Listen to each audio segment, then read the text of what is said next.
So would जो है एक ऐसा सब्सटेंस है जो हार्ड है, फाइबर्स रहते हैं इसके अंदर, फाइब्रस सब्सटेंस है, फाइब्रस सब्सटेंस है जो कि कहां से मिलता है, आपका जो ट्री होता है, ट्री के ऊपर, ट्री का ये जो पोर्शन होता है जिसे हम क्या कहते हैं, ट्रंक कहते हैं, जिसे हम क्या कहते हैं, ट्रंक कहते हैं। तो ट्रंक से हमें जो वुड है, जो मेजॉरिटी ऑफ द पोर्शन, लगभग 80% जो वुड है वो हमें कहां से मिलता है, ट्रंक से मिलता है। साथ ही साथ में आप इसको वुड को और कैसे डिफाइन कर सकते हो कि ये नेचुरल पॉलीमेरिक मटेरियल है। पॉलीमेरिक मटेरियल मतलब पॉलीमर्स, मल्टीपल मोनोमर्स जिसके अंदर होते हैं, पॉलीमेरिक मटेरियल है ये, जिसका प्रैक्टिकली अगर हम बात करें तो विच डज नॉट एज, मतलब एज के साथ ये जो है, इसकी एज जो है, टिम्बर की एज है, प्रैक्टिकली बात करें तो विच डज नॉट एज, एक ऐसा पॉलीमेरिक टिम्बर जो खराब तो डेफिनेटली होगा, ड्यूरेबिलिटी इसकी खराब हो जाती है, लेकिन ये एज नहीं होता है। तभी तो आप देखते होंगे बहुत सारे फर्नीचर जो है, कभी कभी आपको ऐसे फर्नीचर देखने को मिलता है जो बहुत सालों पुराने हैं, सालों मतलब अगर उसको अच्छे से प्रिजर्व करके रखा गया तो वो ये कह लीजिए 100 साल तक भी चलते होंगे। आपके दादी माँ के या फिर उनकी जो मदर थी, उनके भी कुछ ना कुछ ऐसे होते हैं ना पुराने जमाने के, कोई फर्नीचर है या फिर उनका कोई संदूक है, वो अभी तक एज इट इज प्रिजर्व्ड है। तो प्रैक्टिकली बात करें तो ये एज नहीं करता, लेकिन एनवायरमेंटल फैक्टर्स के कारण ये जो रॉट कर सकता है, ये खराब हो सकता है, इसकी ड्यूरेबिलिटी जो है वो कम होगी। टिम्बर की बात करें तो टिम्बर ऑलरेडी हम डिस्कस कर चुके हैं कि ऐसा वुड जो कि आप बिल्डिंग्स के अंदर यूज कर सकते हो, जो कि आप कारपेंटरी में यूज कर सकते हो, जो कि आप इंजीनियरिंग पर्पसेज से इस्तेमाल कर सकते हो। अब टिम्बर हमें मिलता है पेड़ से, ट्री से मिलेगा। अब ट्री दो प्रकार के हो सकते हैं, एक प्रकार के जो ट्री हैं वो होंगे कौन से, एक्सोजिनस, एक्सोजिनस जो बाहर की तरफ ग्रो करते हैं, जो बाहर की तरफ ग्रो करेंगे। एक होते हैं एंडोजिनस, एंडोजिनस मतलब उनका इंटरनल फाइबर ग्रोथ जो है वो भी ज्यादा होगा, इनर ग्रोथ ज्यादा होगी, और एंड वाली ग्रोथ जो है वो भी ज्यादा होगी। एंड वाली ग्रोथ जैसे कि आपने देखा होगा, आप गोवा गए होंगे, नहीं तो गोवा की प्लानिंग की होगी, तो दिमाग में जो है वहां पर आपको पाइन ट्रीज जो है वो आते होंगे दिमाग में, तो आपने देखे होंगे कि वो एंड की तरफ चलते जाते हैं, सीधे जो है वो ग्रो करते जाएंगे। तो इंटरनल और जो एंड वर्ड्स ग्रोथ जो है उनकी वो ज्यादा होती है, और जो एक्सोजिनस ट्रीज होते हैं वो बाहर की तरफ ग्रो करते हैं। एक्सोजिनस के फिर दो टाइप आ जाते हैं, एक आएगा कॉनिफर। कॉनिफर ट्रीज जो है वो सॉफ्टवुड ट्रीज होते हैं, या फिर ये कह लीजिए सॉफ्टवुड के अंदर इनकी लेंथ जो है एज कंपेयर टू जो डेसिडुअस होते हैं वो ज्यादा होते हैं। तो जहां पर भी आपको कंस्ट्रक्शन पर्पज के अंदर ऐसे एलिमेंट्स चाहिए जिनकी लेंथ ज्यादा है, वहां आप इनका यूज कर सकते हो। Excuse me.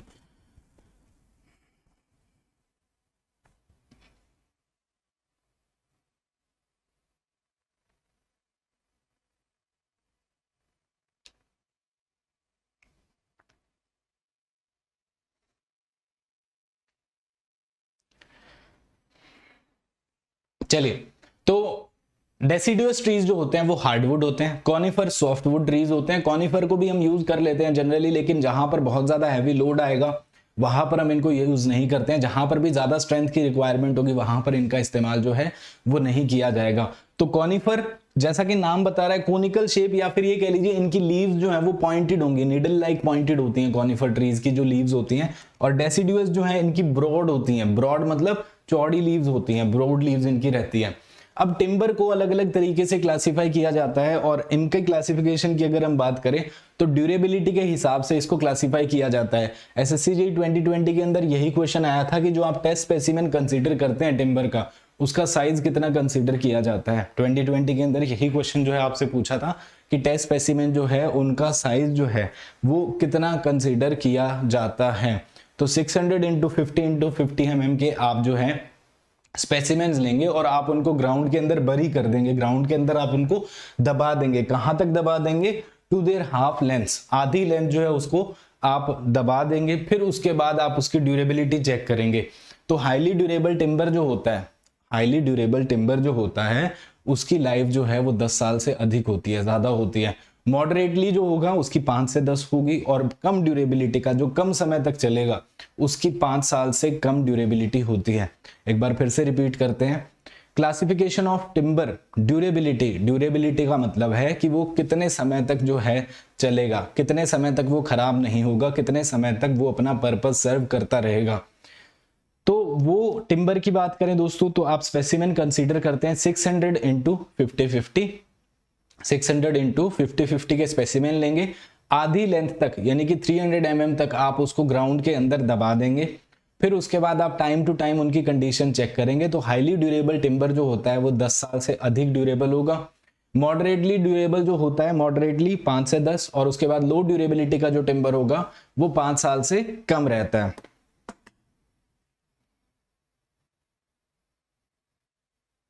ठीक है, चलो आगे बढ़ते हैं।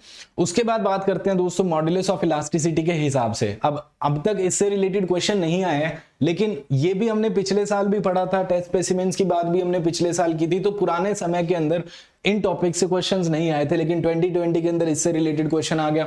तो हो सकता है आने वाले समय के अंदर इनसे रिलेटेड भी क्वेश्चन आए, तो इनको पढ़ना बेहतर रहेगा। ठीक है, इनको पढ़ना बेहतर रहेगा। तो हम कोई भी टॉपिक जो है जो प्रोबेबल होता है कि पास्ट में तो नहीं आया है लेकिन फ्यूचर में आ सकता है, इसकी बात डेफिनेटली दोस्तों हम करेंगे यहाँ पर।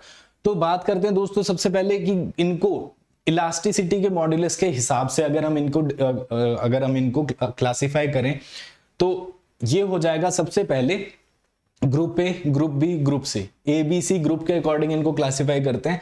अगर मॉड्यूलस ऑफ इलास्टिसिटी इनका 12.5 किलोन्यूटन पर mm स्क्वायर से ज्यादा है तो ग्रुप ए। 9.8 से लेके 12.5 के बीच में है, 9.8 से लेके 12.5 के बीच में अगर है तो इसे हम कहेंगे ग्रुप बी। और 5.6 से लेके 9.8 के बीच में है तो ग्रुप सी आप इसे बोल देते हैं। तो आप इसे ग्रुप सी टिम्बर जो है वो कह देंगे।